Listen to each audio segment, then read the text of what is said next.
What's up, guys? Welcome back to another episode of Matt's Mind. We are finally back, and I apologize for not doing any more of these videos in the recent couple of months. I hope you guys aren't too upset. Now, from today on out, for hopefully forever, we're gonna make this a weekly series here on the channel every single Wednesday. Guys, Matt's Mind is my Q&A series here on the channel, so if you guys have any questions or stuff like that, make sure you comment down below. Questions can be about really anything at this point. I really don't care as long as it's sort of PG or PG-13 max, so make sure you guys comment any questions you want to have answered for me next week down below right here under this video. I put a community post out asking you guys for questions to sort of kick us off here on the return episode. So we're going to be going through those questions, and let's go ahead and get started. First question here from Jedi Bob is, Matt, would you ever collaborate with Solid Brick Studios and Rich Boy J? Absolutely. In fact, I'm pretty sure I've talked about this generally in the past before.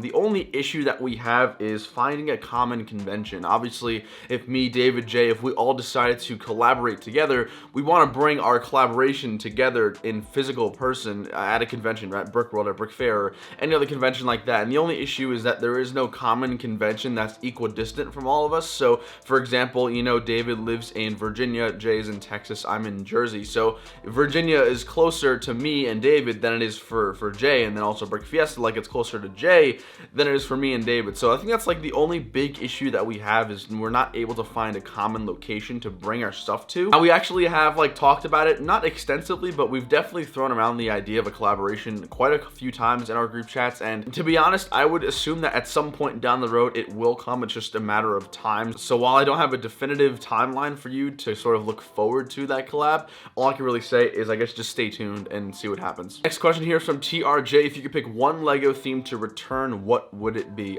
Without a doubt, it'd definitely be Indiana Jones. I think on top of Star Wars, Indiana Jones is one of the very first themes I ever like seriously played with. I remember playing with my friends all the time with the Indiana Jones, like the plane and the sidecar, and that's like one of the most fond memories I have of playing with Lego as a kid. So I would love for them to bring that back. And then the next question actually mentions, obviously Indiana Jones is making a comeback in 2021. So will there be new sets? I would think so. I think that with themes like Star Wars, especially taking the back seat, right? We have The Mandalorian, we have the Clone Wars TV show, but there's no standalone films, there's no trilogy anymore. So I would think Lego would like to fill that gap with a new theme that is mostly desired by almost everyone. I can't really see a reason why Lego wouldn't bring back the Indiana Jones theme. I'm not sure why it was officially canceled in the first place. I would assume it might be for it's like realistic, you know, like war stuff like that, which isn't something Lego likes to do. So hopefully we get a new iteration of Indiana Jones. I love the old sets. They're very super nostalgic and also really, really good. So I hope we get them soon. The next question here comes from Stephen Hill. What set did you vote for the next UCS set? I am a proud voter of the Nebulon B frigate. I've explained my thoughts in a video that I might have debated a lot of you from earlier this week. But basically my rationale behind it is I'd rather have a minifig scale gunship and a TIE bomber and then an actual UCS scaled Nebulon B frigate. Lego just released the Star Destroyer, so I think it'd be cool to get for the first time ever, a Rebellion frigate or capital ship in a UCS form. That'd be super cool. Now, I'm not a fan of the UCS gunship or the UCS TIE bomber because I would be afraid that Lego would do what they did with the Snowspeeder and with the Y-Wing, is make them bigger than they have to be. I'm a fan of minifig scale starships like the X-Wings and little fighters, so I don't mind them making a Nebulon B downscaled to a UCS version, but I would mind if they did a gunship and upscaled it inappropriately, if that makes sense. So I like the Nebulon, but honestly, whatever Lego does make, I'm probably gonna end up getting it either way. Next question from Wheat Fins Productions. What is your favorite mock you've made? I think the favorite mock that I've made so far, well, first of all, it will be an Axis. When an Axis is done, it will definitely be that current mock. I think as far as mocks I've completed 100% to this day, probably Crate. A lot of the reason because Crate's actually kind of what put me out in this community. I think people like the first mock that they knew me from was the Battle of Crate that I did. So I do really like that mock. I think it was super fun. It was really fun to make, especially with like the ski speeder crash and the wall, all that kind of stuff. I am also a really big fan of my Kessel Falcon. I think that was a super cool thing to display. So as far as like an overall entire mock, I'm probably gonna have to go with Crate, but also I'm a really big fan of the Kessel Run Falcon. Next question here comes from Mac S. Will you ever stop Lego? And if you do, what will you do? And will you sell your collection?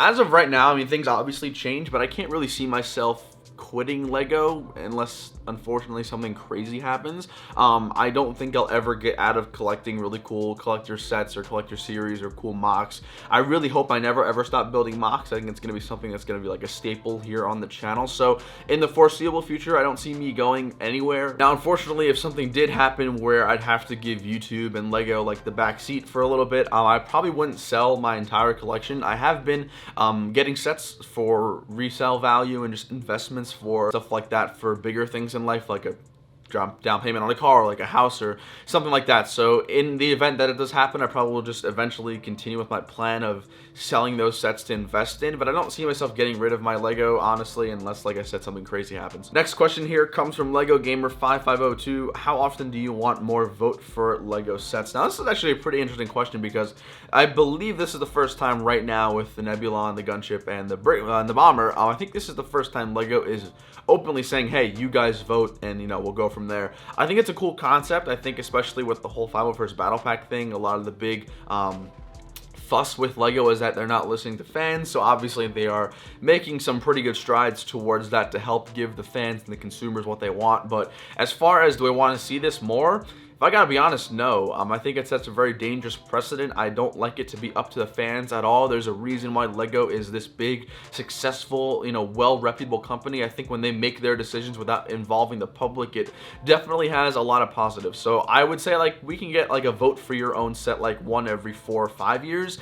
Do I want to see it done every single wave? Absolutely not. I think having Lego decide the majority of the sets by themselves is really beneficial. And then, if you want to throw in a good, like, hey, vote for this set, that's okay. Next question comes from Baller2. What is your best interaction with someone in the Lego community? So to this question, 2 things come to mind. So number 1, actually, this was, I think, a year and a half ago. I'll keep this person's name private, obviously. But so basically, they had reached out via DM on Instagram.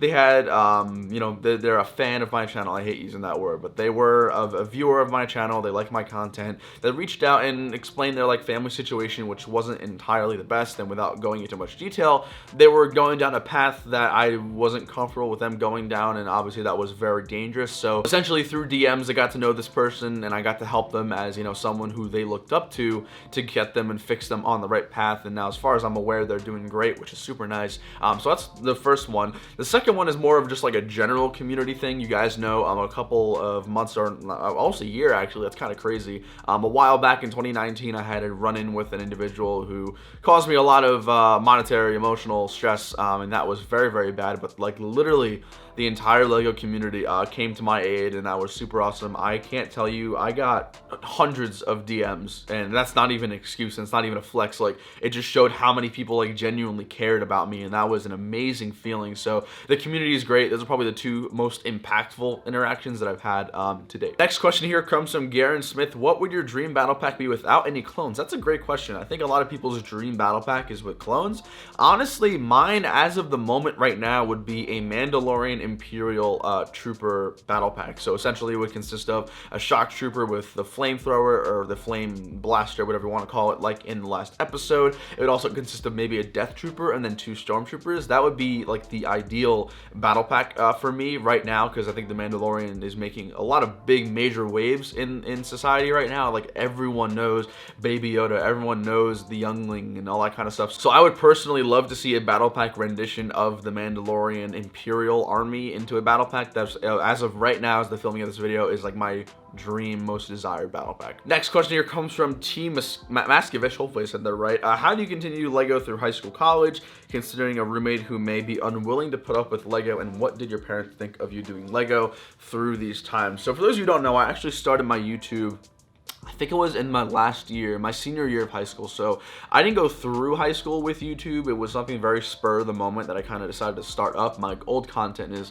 absolutely horrible. I don't recommend going back and watching my old videos, but I never had an issue with that, and I still don't have an issue in college. I mean, for one, in high school, like I said, I only did it in the last year, maybe like the last half of my senior year, and only my like really close friends in my town knew of what I was doing, and it was very relaxed, very chilled back. I never had any problems with it. And now, obviously, being in my 3rd year in college, I have actually used my like content creation and YouTube platform for just like information and exams and stuff like that. I've brought it up in front of a class before. It wasn't wasn't like bad at all. In fact, I think most people kind of think it's cool. And then like once I eventually explain what I do and I'm like, hey, I build these Lego dioramas, and they're like, oh, that's cool. And then I show them my Instagram, my YouTube, and they're like, oh wow, he actually does this stuff as like, and he's actually pursuing it. So I think it's also a sense of acceptance in college. College is when you're supposed to find yourself, when you're supposed to learn a lot about what you want to do as a career, I guess, is what like the point of college is for me at least. So I think people are generally more accepting and more open in college. So I never had a problem with that. I also don't dorm, so I don't have to worry about a roommate who wouldn't be accepting of it. And if you do have a roommate who's accepting of it, I think you have to just respect that.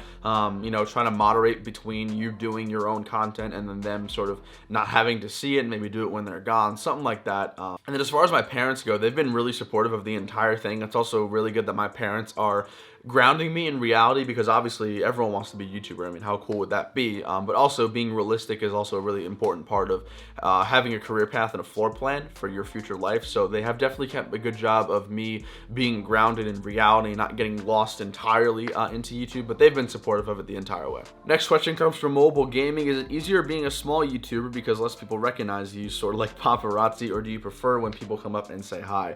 So there's a difference. I think first of all, paparazzi is like, they're in your face getting pictures for like magazines and headlines. I have not had that. Never once been in a headline. I don't think I ever will, especially being in the Lego community with a channel my size. But I love meeting you guys. Like, I can't tell you how upset I get when after a convention I'll get at least a dozen DMs that tell me like, hey, I saw you from across the hall, I didn't want to come up and say hi, you looked busy. Like, guys, if you ever see, you know what, here we go. Guys, if you ever see me at a convention, please come up, say hi. Even if I'm talking to somebody, just say, hey, excuse me, hi, I want to talk to you guys. I want to meet all you guys. I get so upset when people say that they didn't get the opportunity to come chat with me and stuff like that because they were afraid or I looked busy. Like, don't ever do that. But back to the question. But yeah, I do honestly love meeting you guys who watch my videos. It's like one of the best experiences of my entire life. So I love it, and I only think it'll keep continuing to get bigger and better as my channel grows. Next question from Sandre Faines. Hopefully I said that right. When should an access be done? That's a good question. I'm aiming for the end of February or beginning of March for an access to be done. Clone Wars releases on the 21st of February. And then so my plan is to have an access done within the Bad Batch arc. I think it's 1 episode a week. The Bad Batch arc is 4 episodes. So at some point between when the Clone Wars starts and then when the Bad Batch arc ends, I hope to have it done in that time frame. Guys, that's gonna wrap up this video. Hope you all enjoyed. Thank you all so much for watching. Matt's Mind is back. We are finally back here on a consistent schedule. If I didn't get to your question, guys, make sure you type the question again down in the comments below under this video to be featured next week. Of course, make sure you guys subscribe and drop a like with post notifications on. That way you know as soon as these videos come up, you can see if your question is actually answered. But until next time, guys, it's been real. I'll see y'all later. Take it easy. Peace.